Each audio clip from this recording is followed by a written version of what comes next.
বন্ধু আপনার লগে খাইবো আপনার লগে সব আপনার লগেই পোল্ট্রি নিব এলা ভাই ভাই হইল কেডা কেডা আর পুলিশের কথা বলি ও আচ্ছা আচ্ছা কি এখানকার এসে থানার ওসি কি চেঞ্জ হয়ে গেছে হ্যাঁ ও ট্রাফিক ট্রাফিক কত করে চায় প্রতিদিন হ্যাঁ প্রতিদিন এবার প্রতি 50,000 কি শুধুমাত্র ভ্যানের জন্য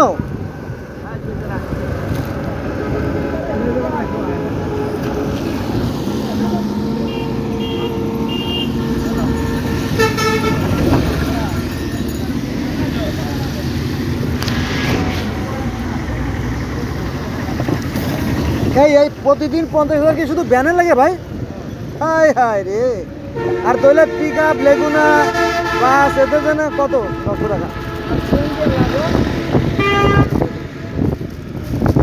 ও সিএনজি খবর তো ওরা রাখে না না সিএনজি বেশি চাইবো তো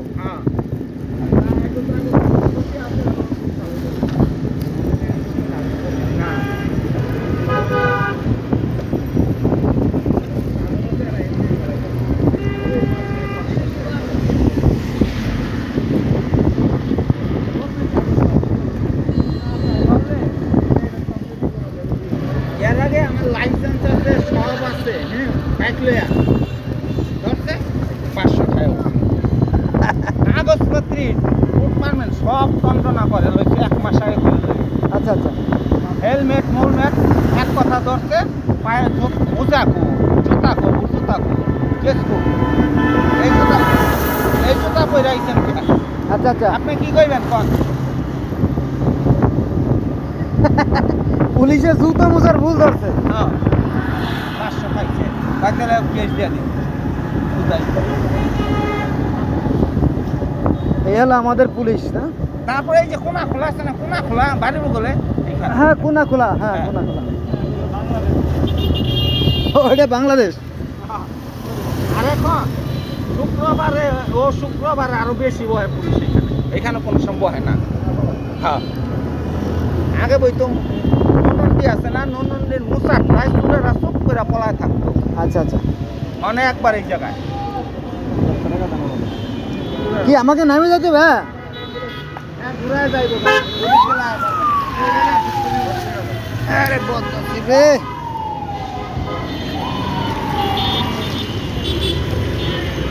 অতিক্রম করলে পরে আর আমার ঢুকতে দিব না হ্যাঁ অতিক্রম করলে আমার আর ঢুকতে দিব না এটা পারলে ঢুকতে দেবে না পুলিশে তোমার বাড়ি কোথায় গো ভাই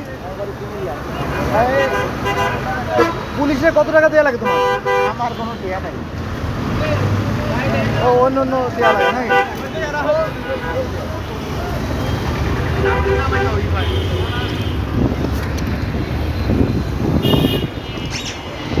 বন্ধুরা এটা হচ্ছে আপনার বাবুবাজার ব্রিজ আপনারা দেখতে পাচ্ছেন আমি বাবুবাজার থেকে চলে আসলাম এটার নাম কি জানি বলে এটা রে কদমতলি কেরানীগঞ্জ সাইনগুলো দেখতে পাচ্ছি সাইনবোর্ডগুলো তো এখানে ভ্যানের থেকে প্রতিদিন পুলিশে 50,000 টাকা নেয় কত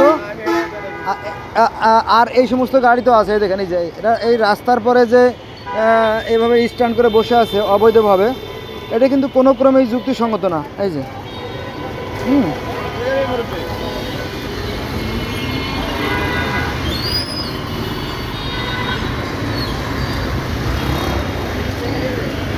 এই যে পিক আপগুলো আছে এই যে পিক আপগুলো তারপরে এই যে গাড়িগুলো যে ল্যান্ড করে আছে মানে এখানে যে স্টপ করে আছে এটা কিন্তু আইনত দণ্ডনীয় আর কি রাখা ঠিক না এই যে এই যে গাড়িটা দেখছেন এই যে ফলা রেখে চলে গেছে তো এর বিনিময়ে কত নেয় সেটা আমার জানা হয় নাই কিন্তু এই যে এই ভ্যানওয়ালাদের কাছ থেকে প্রতিদিন 50,000 টাকা ভাবা যায় একজন সার্জেন্ট যদি প্রতিদিন 50,000 টাকা নেয় তো তার মাসে কত হচ্ছে শুধু 15 লক্ষ টাকা এই ভ্যান থেকে আর মনে করেন যে সিএনজি থেকে আসে মনে করেন যে 30 লক্ষ টাকা আর বাসের থেকে আসলো 38 লক্ষ টাকা তার মানে কি তার মাসে ইনকাম আছে কত 60 লক্ষ টাকা।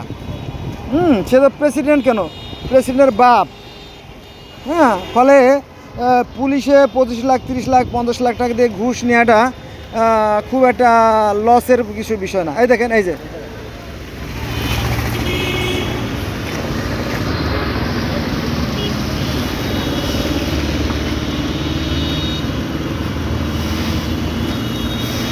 এটা কিন্তু রাস্তার উপরে, এভাবে রাস্তার পরে খাবার দোকান, তারপরে এভাবে গাড়ি স্টপেজ করা, এটা কিন্তু কোনোভাবেই যুক্তিসঙ্গত না। ওপাশে দেখেন যেখানে মানুষ চলবে আইল্যান্ড দিয়ে, সেগুলো অলরেডি ভাড়া হয়ে গেছে। আর এখানে মেইন রাস্তার উপরে সেখানেও কিন্তু গাড়ি রেখে দেওয়া হয়েছে। এই যে উল্টো পথে চলছে, এই যে এখানে কোনো নিয়ম নাই, এখানে কোনো নিয়ম নাই। যে যেভাবে পারতেছে চলতেছে। হ্যাঁ, এই নিয়ম শুধু টাকার বেলা, টাকা দেবেন সব সমস্যার সমাধান। এই দেখেন পিক আপগুলো রেখে চলে গেছে, এটা এভাবে রাখা যায় না। এই যে ড্রাইভার নাই, পিক আপের ড্রাইভার নাই, দেখেন পিক আপের ড্রাইভার নাই এখানে। এই যে কি লেগুনা কি বলে, এটা ড্রাইভার নাই, কেউ নাই। কেউ নাই। হ্যাঁ, রাস্তায় চলার মতো সুযোগ নাই। ওই দেখেন রাস্তার পর দোকান, এই যে। হ্যাঁ, এখানে চলছে শুধু ধরো মারো খাও, ধরো মারো খাও, অরাজকতা। হ্যাঁ, কোথাও শৃঙ্খলা নাই। এই দেখেন, এই দেখেন মানুষ যে চলবে, ওই সে আইল্যান্ডের পরেও দোকান, আবার এই ফুটপাথেও দোকান। এখন অবশ্য বৃষ্টি হচ্ছে, আমার হাতে ছাতা, আমি ছাতা বন্ধ করে রাখছি, বৃষ্টি অলরেডি আমার ক্যামেরায় লাগতেছে। হ্যাঁ, নইলে আরও এখান থেকে চলাই যেত না। দেখেন আইল্যান্ডগুলো বন্ধ, রাস্তাগুলো অর্থাৎ ফুটপাথগুলো বন্ধ। এটা ফুটপাথ না, মেইন রাস্তা সব ব্লক করে ফেলেছে। এই দেখ, মাশাআল্লাহ, দেখলে মনে হয় মুসলমান। হ্যাঁ, পাক্কা টুপি সবই আছে, কিন্তু কাজ করতেছে অন্যায়। এই যে আর একজন মুসলমান। রাস্তা এখানে জ্যাম, আর সামনে যাওয়া যাচ্ছে না, গোটা রাস্তা খাবারের দোকান অন্য জিনিস দিয়ে বন্ধ করা। হ্যাঁ দেখেন চারদিকে আটকানো, আমি আটকে গেছি, আমি ফাঁদে আটকে গেছি।